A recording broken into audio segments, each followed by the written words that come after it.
There's a pretty popular anime out there that some would call good, many would call life-changing. When you think of Tengen Toppa Gurren Lagann, you might think of tragedy, insane giant robot fights, and zingy one-liners said in the infamous Gainax pose. Your drill is the drill that will pierce the heavens. Or who the hell do you think I am? And don't believe in yourself, believe in me. Believe in the Kamina that believes in you. But maybe what you should be thinking of is the idea behind the curtain, the inspiration that nourished Tengen Toppa Gurren Lagann's conception. Of course, I'm talking about Gurren Lagann's spiritual predecessor and big brother, Getter Robo. So I've always avoided mech and super robot shows, mostly because I'm unashamedly prejudiced and narrow-minded. But in a quest of self-improvement through the medium of Japanese cartoons, I'm here trying to gattai my previous ignorant self with a new, improved self, with a more completed My Anime list. Down to brass taxes, this is a video of me watching Getter Robo Armagedon, because a YouTube commenter told me to, and because Gurren Lagann Wikipedia page says it's a primary influence to the show, even if the interview cited with Gurren Lagann's director has been nuked off the internet. So here I am making a video on unconfirmed sources, possible hearsay, and undoubtedly misinformation. Do the impossible, see the invisible, roll, fight the power. Going into the Getter Robo Armageddon OVA series, I had already biased myself thinking this would be a show designed just to sell me robot toys. Coming out the other side after completing the run, I found myself indeed wanting to buy all the robot toys, but also pleasantly surprised how solid the 13 episode series actually stood to be. Saying that, allow me to bust Getter Robo's big metal balls early, before I flood you with reasons to watch the show.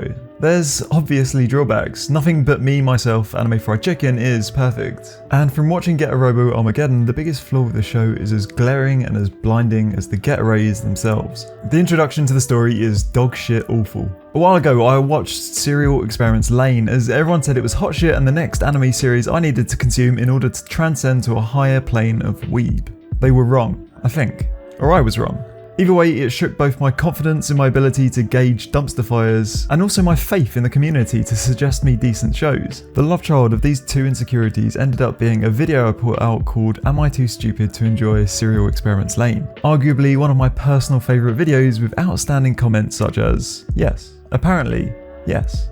And I can tell by the way you talk, you're somebody who has a strong ego with clearly defined character traits. Yo, what the fuck did this guy just say about me? And so this video was almost titled, Am I Too Stupid to Enjoy Getter Robo Armageddon? But it's not. And that's because this hang up got cast aside halfway through the show when the exposition tidal wave hit me. That is, when the overachieving animation team behind the production could take their finger off the Sakuga button for just a damn minute. In seriousness, where Gurren Lagann storytelling is effectively bottom up, introducing the world and new characters as if you and Simon are taking it in all for the first time together, Getter Robo Armageddon is on the other hand top down. Flashbacks thrown at you from the offset and treating characters as well established, which they aren't, until you get to know them slowly episode by episode, making you feel like an idiot for not knowing the connections between Michiru, Saotome, Ryoma, Hiyato from the very first Changy. Okay, taking those balls out of the vice, I can promise you everything from here on out is praise. You, yes you, should go check out Getter Robo Armageddon, and here's why. You know those kind of batshit crazy insane fight scenes and you can't take your eyes off and it feels like there's sand in your eyes because they're so dry and you haven't blinked because of said intensity and you feel like blood is going to start running from your tear ducts? Getter Robo Armageddon has that. The animation is too damn polished and it feels more like you're watching a movie than a 13 episode OVA. The music is great, perfectly timed to the action and orchestral classical music mixed with the heavy big brass ensembles for that classic 90s anime music that feels tragically lost in time yet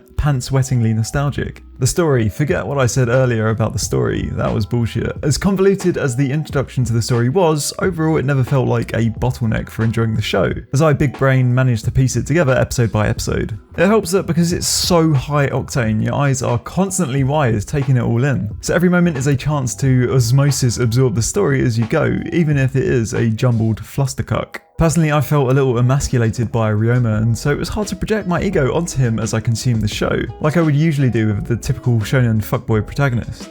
So unconventionally, instead of being completely immersed in the story, it felt like I was watching as an outside spectator, peeping in, watching the story unfold. Not saying that's a negative, just a little different to the normie norm. Enough of the review, I'm sick of this. Let's talk about the observed influence on Gurren Lagann, analogues, homages, and the rest. Let's see, we've got Getter Rays and Spiral Energy, Gatai manly combining, giant mech batarangs, super robots that can change in humanoid forms with seemingly organometallic muscle fibers, themes of evolution on both a macroscopic scale and in the form of personal growth, Gynax posing, cheeky lewds, all the drills, Saotomi and Loginome as the bad guy but not bad guys, double-faced Goliaths, big sketchy thick lines with a reduced colour palette and high-tension dramatic fight scene climaxes.